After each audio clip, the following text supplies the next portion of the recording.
La última semana de diciembre cayó sobre el castillo Ashford como un manto de nieve que no solo cubría jardines y caminos, sino también verdades antiguas que nadie se atrevía a pronunciar. Afuera, los árboles desnudos crujían bajo el frío, y el aire olía a escarcha y a chimenea, como si el invierno quisiera congelar todo lo que dolía. Adentro, en cambio, el calor de las velas y el brillo de los candelabros intentaban fingir normalidad. Guirnaldas verdes, cintas doradas, copas pulidas, mesas dispuestas con una elegancia que parecía prometer alegría. Pero la alegría era una máscara más.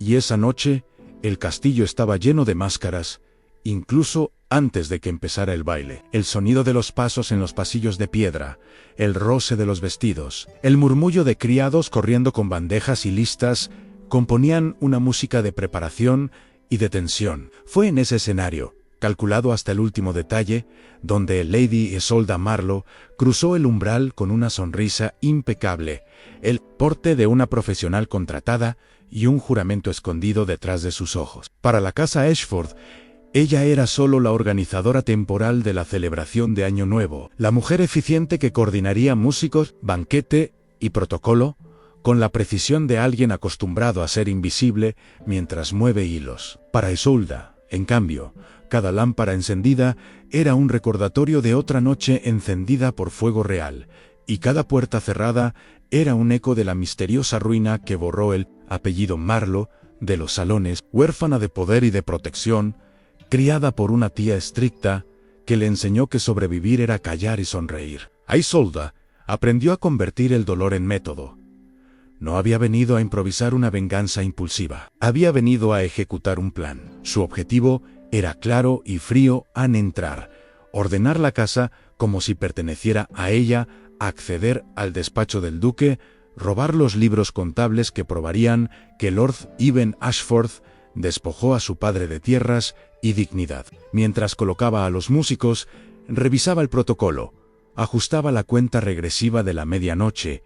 Isolda no veía una fiesta, veía un tablero. Y ella, por primera vez, estaba dentro del castillo donde se decidieron destinos ajenos. Que podía salir mal cuando una mujer con una sonrisa perfecta y una herida antigua decide que el año nuevo será el comienzo de su justicia. Lord Ivan Ashford la observó desde el otro extremo del salón principal, con la quietud peligrosa de quien aprendió a no reaccionar demasiado pronto. Joven para llevar un título tan pesado, admirado en público por su porte impecable y temido en privado por una autoridad que parecía no admitir fisuras. Ivan era el tipo de duque que la sociedad celebraba sin comprender. A sus espaldas, el castillo había guardado un invierno que nunca terminó en el incendio que mató a su hermano Mayoere, la noche exacta en que él heredó el ducado.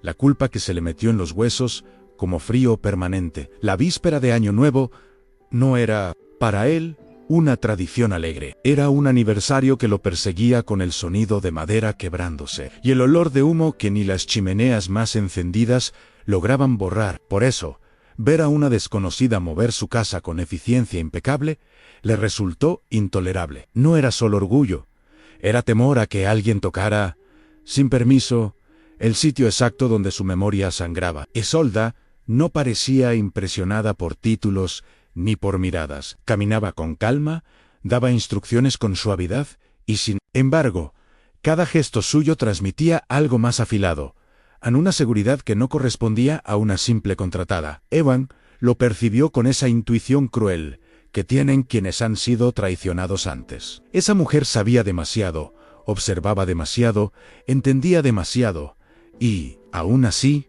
no la expulsó. La mantuvo cerca, como se mantiene cerca una cerilla encendida en una casa de madera, para vigilarla, para entenderla, para anticipar el incendio. Isolda, por su parte, lo miró como se mira a un verdugo, elegante, con educación en el rostro y veneno en el pensamiento. Él respondió con una frialdad medida que intentaba imponer límites, pero que también revelaba una tensión interna imposible de ocultar por completo. Entre ellos nació una guerra silenciosa hecha de cortesía afilada, de órdenes obedecidas solo hasta el borde de la provocación, de miradas que parecían medir no solo el poder del otro, sino su herida. Y mientras el castillo se preparaba para una medianoche donde se anunciaría una alianza matrimonial y se firmaría un contrato que consolidaría el control de Lady Prudence, una pregunta empezó a flotar como humo invisible, y si el verdadero monstruo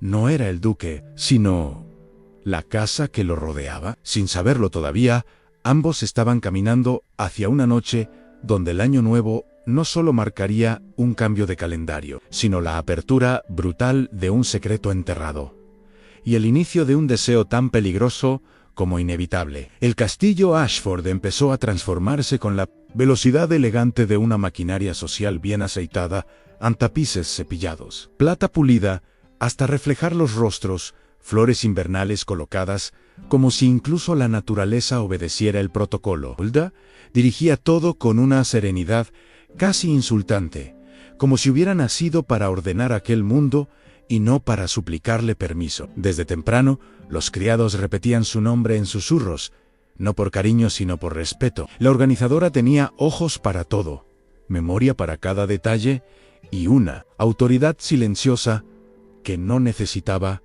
gritar. Sin embargo, bajo esa eficiencia impecable, Isolda contaba puertas, horarios y llaves. Sabía que el despacho del duque no era un simple cuarto con papeles, era el corazón de la casa, donde se guardaban los libros contables y las cartas selladas solo para el nuevo año. Esos documentos que la nobleza trataba como reliquias porque podían condenar tanto como salvar. Aprovechó la confusión de los preparativos para acercarse a la biblioteca, fingiendo revisar listas de invitados y repertorios musicales, cuando en realidad analizaba el patrón de vigilancia, qué guardia se turnaba con quién, a qué hora se cerraban las galerías, qué pasillos quedaban vacíos cuando la cocina exigía manos extras. Fue allí donde se cruzó con Mr. Calder por primera vez de frente, no como un nombre administrativo, sino como una presencia inquietante. El administrador sonreía con la facilidad de quien se sabe necesario, y su cortesía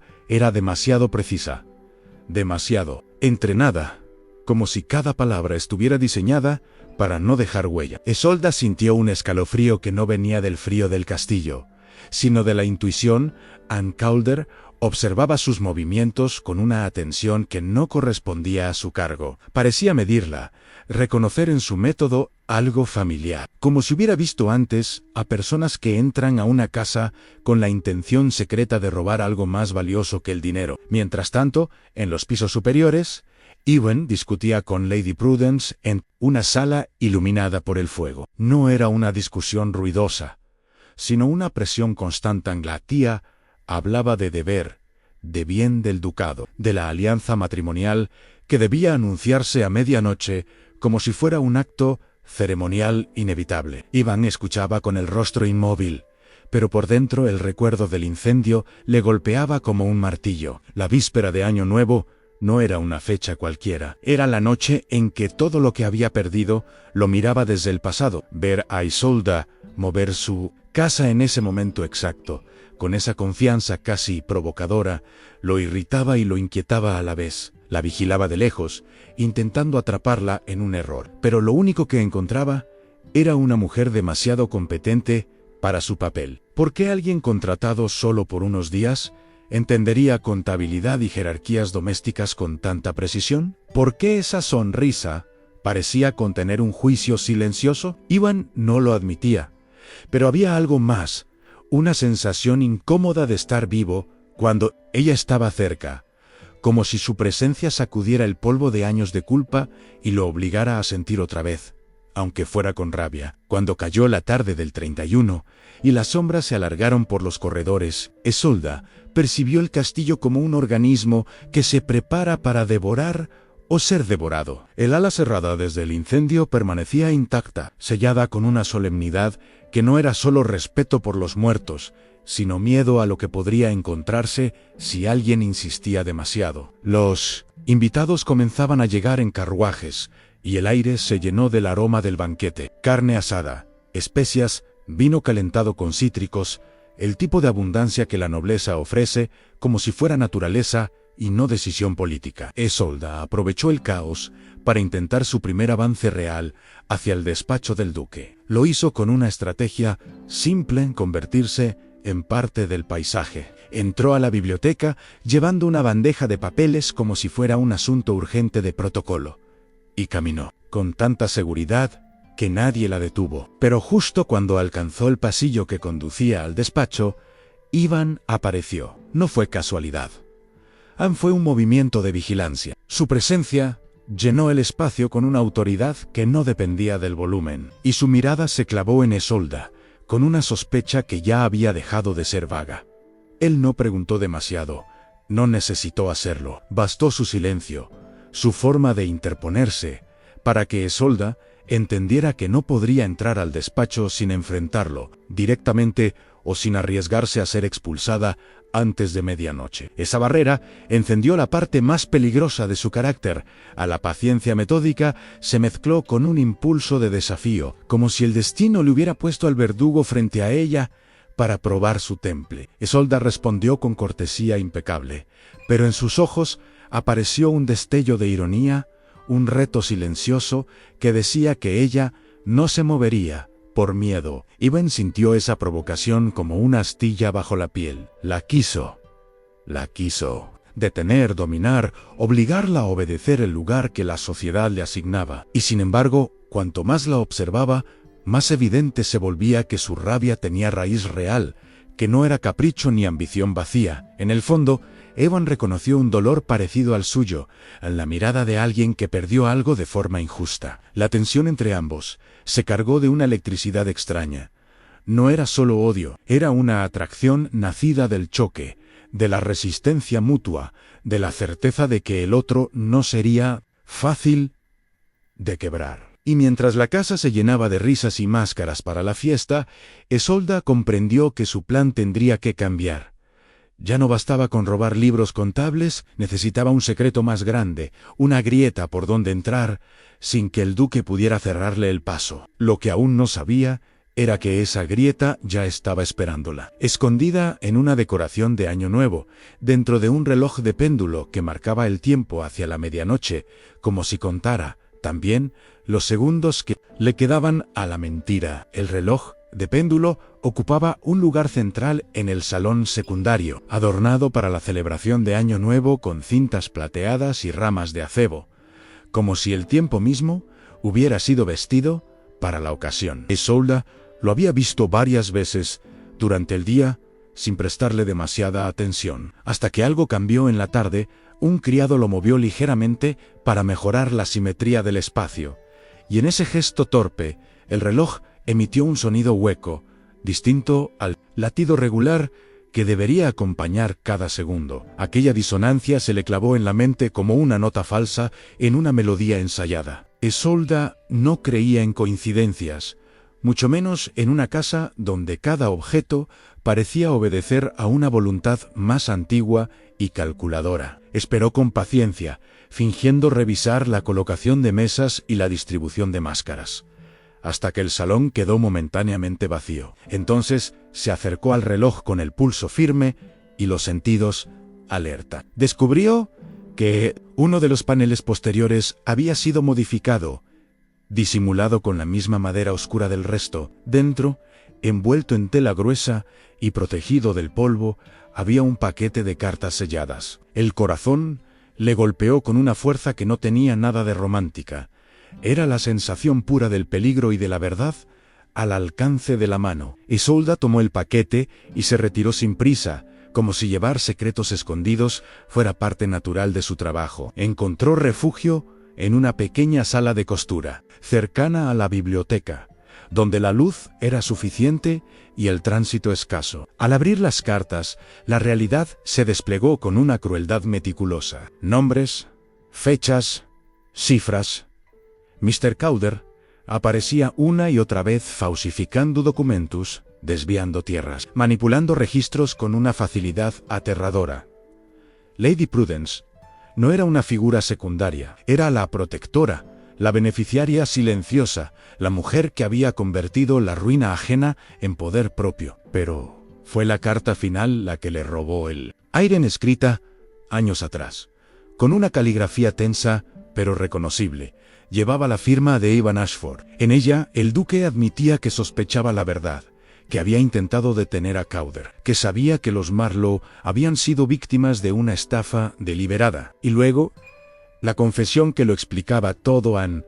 Había sido chantajeado con la vida de su hermano, amenazado con el incendio, obligado a callar bajo la promesa de que el silencio mantendría a salvo a quien amaba. Isolda sintió que el suelo desaparecía bajo sus pies. Su venganza había tenido un rostro claro durante años, y de pronto ese rostro estaba cubierto de sangre ajena, de miedo, de una culpa que no era simple villanía. El odio que la había sostenido se resquebrajó, no para desaparecer, sino para transformarse en algo mucho más complejo y doloroso. Ewan supo que algo había cambiado incluso antes de verla de nuevo. Lo percibió en el ambiente del castillo, en la forma en que ciertos criados evitaban una sala concreta, en el modo en que Mr. Calder se mostraba inquieto sin razón aparente, como un animal que huele el fuego antes de ver el humo. Cuando finalmente encontró a Isolda, no fue en un pasillo público ni bajo las luces del salón principal, sino en una galería lateral,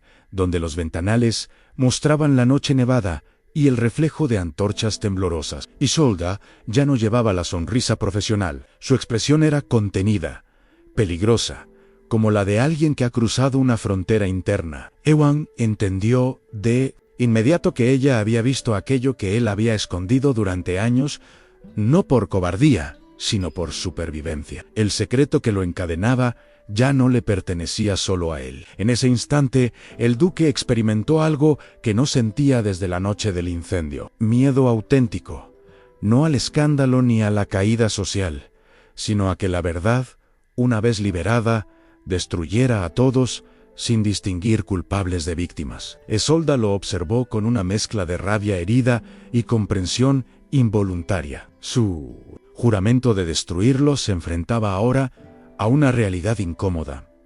Ewan no era el arquitecto principal de la ruina Marlowe, sino otro prisionero de una casa gobernada por Lady Prudence y sostenida por la corrupción de Calder. Ese descubrimiento no la absolvió del dolor, pero sí le robó la certeza fácil del enemigo. Ewan, por su parte, comprendió que Isolda ya no era solo una amenaza externa, sino la única persona que conocía la verdad completa. Entre ambos se formó un silencio espeso, cargado de todo lo no dicho, de todas las decisiones que tendrían que tomarse antes de la medianoche. Afuera, el castillo se preparaba para la cuenta regresiva, para las máscaras y los brindis. Adentro, dos vidas se tambaleaban al borde de una elección imposible. Seguir fingiendo para sobrevivir o romper el silencio y enfrentar el incendio que, tarde o temprano, consumiría la casa Ashford. Y en medio de esa tensión, sin que ninguno lo planeara, nació algo aún más peligroso que la venganza en ella. Posibilidad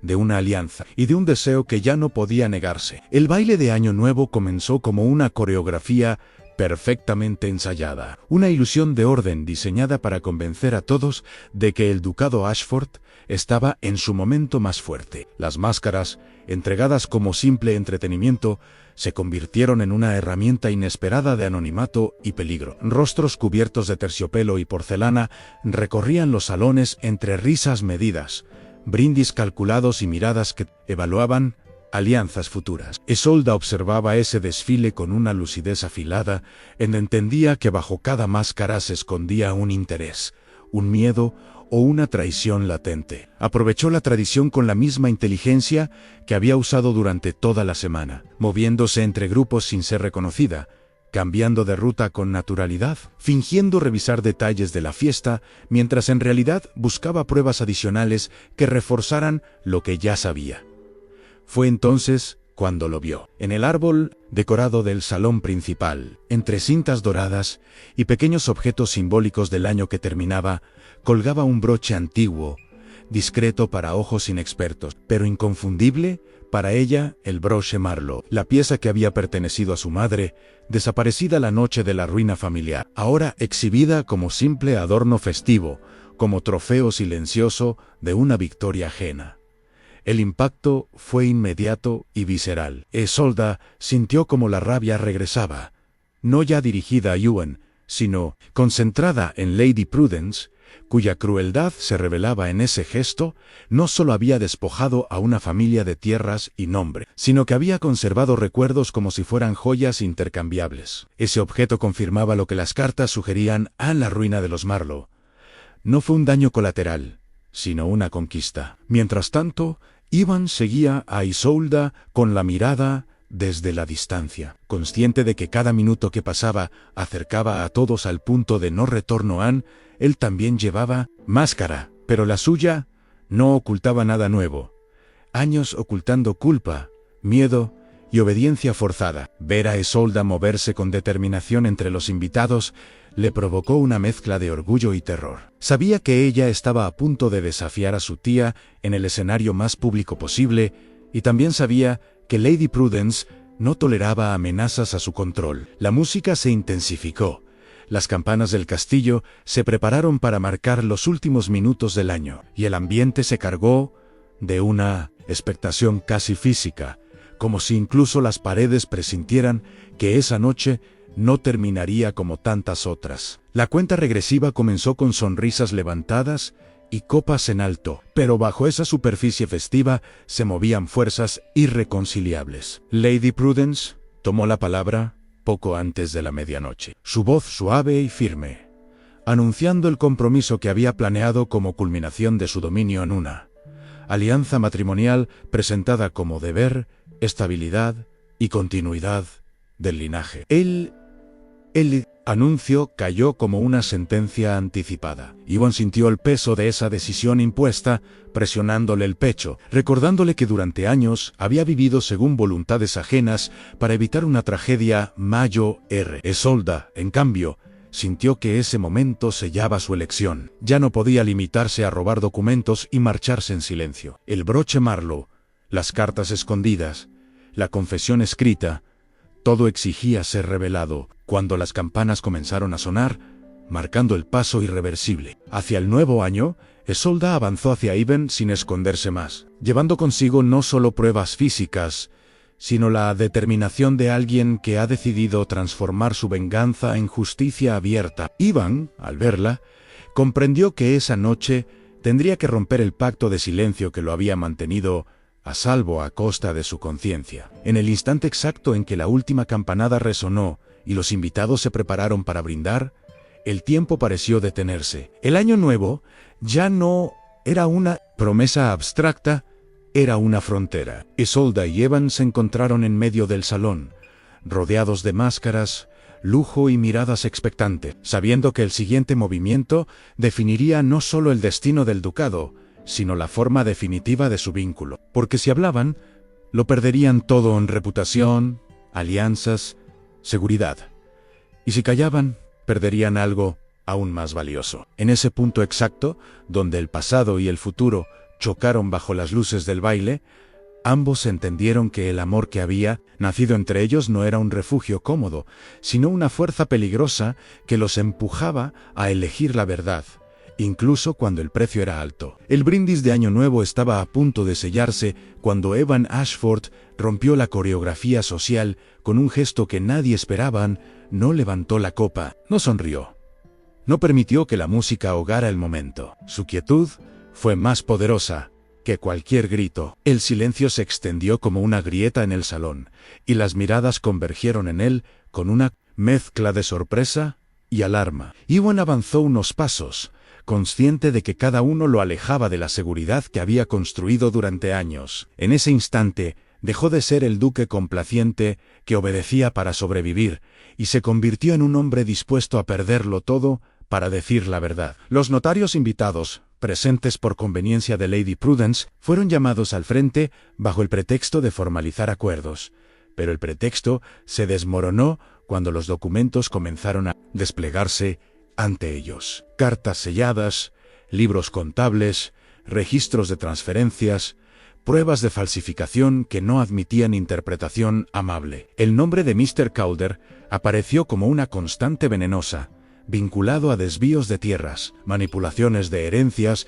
y cuentas alteradas con una precisión criminal. Lady Prudence intentó sostener su compostura, pero el broche Marlowe, retirado del árbol decorado, y presentado como prueba, quebró la imagen de mera administradora severa. Ese objeto, robado y conservado como trofeo, revelaba una crueldad íntima que ninguna explicación técnica podía justificar. El salón, que minutos antes celebraba, se convirtió en un espacio denso, cargado de incomodidad moral. Algunos invitados bajaron la mirada, otros fingieron indignación tardía. Calder, acorralado por la evidencia, intentó reducirlo todo a errores administrativos, a malentendidos propios de tiempos difíciles.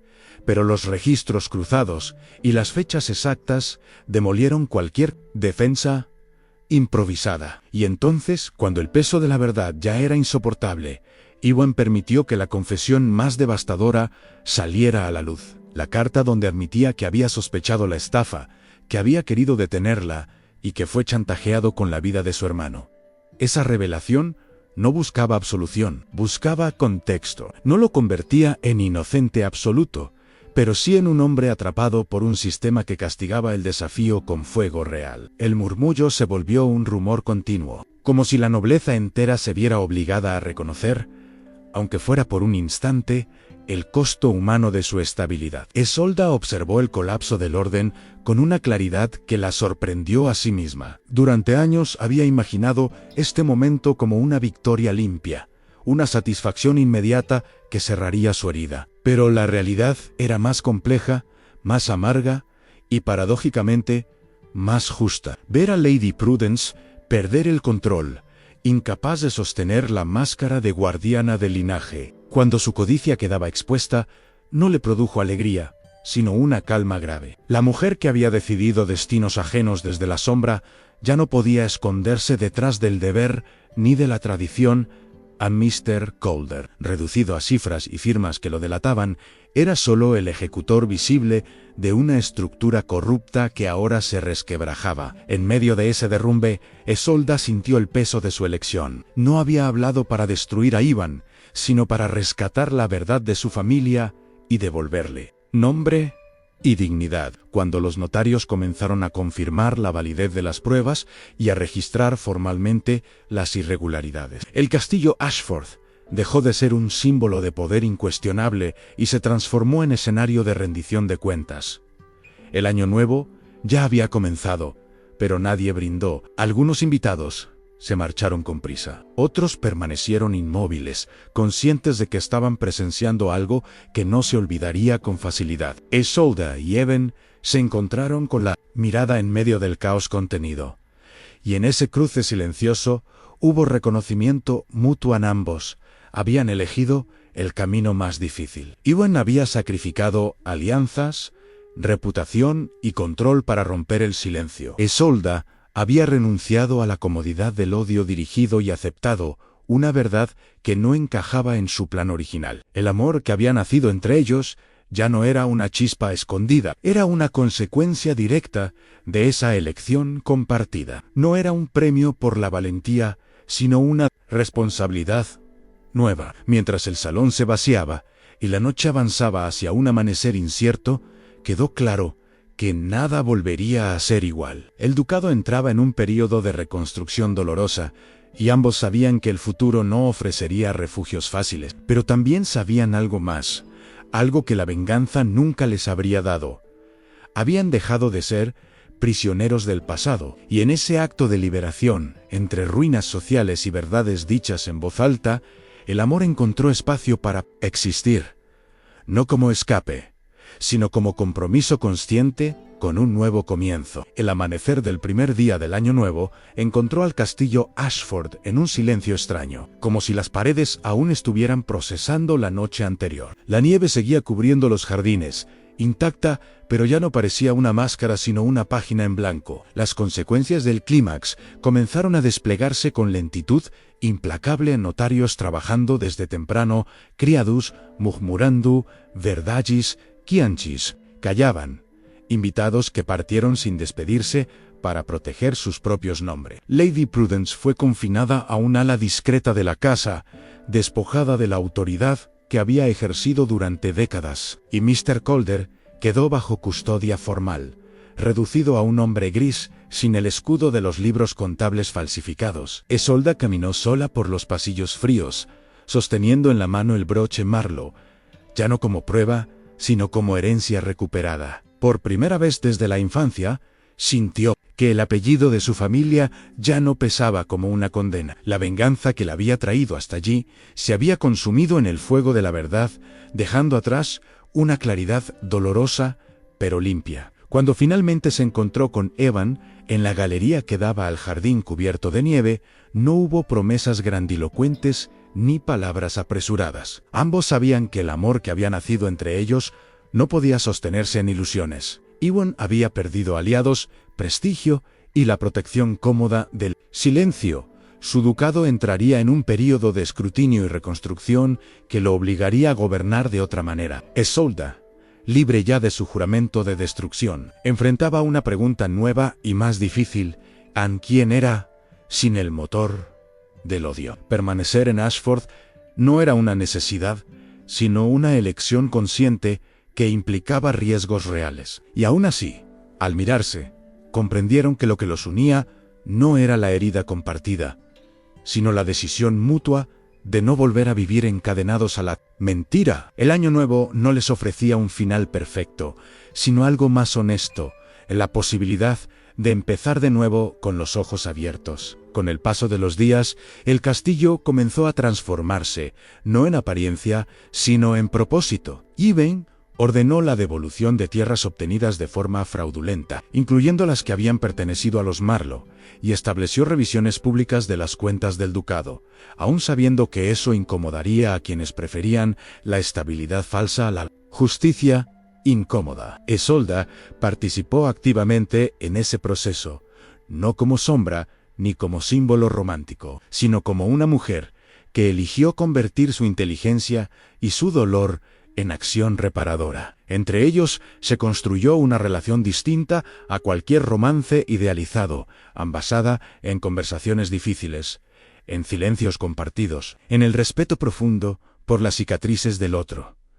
El amor no borró el pasado, lo integró. Cuando finalmente Isolda decidió quedarse, lo hizo sin perderse a sí misma, transformando su rol en el castillo y en la comunidad que lo rodeaba. Y cuando Iben la eligió, no lo hizo como duque que concede protección, sino como hombre que reconoce a una igual. Juntos entendieron que el verdadero comienzo no estaba marcado por las campanas de medianoche, sino por la mañana siguiente, cuando nadie aplaude, y aún así hay que sostener las decisiones tomadas. Así, la historia de Isolda Marlowe y Iben Ashford no terminó con un triunfo espectacular, sino con algo más duradero, en la certeza de que el amor auténtico no nace de la venganza cumplida, sino del valor de transformar el daño en justicia y el silencio en verdad. Si esta historia de romance histórico-dramático te acompañó hasta el final, es porque las grandes historias de amor no solo hablan de pasión,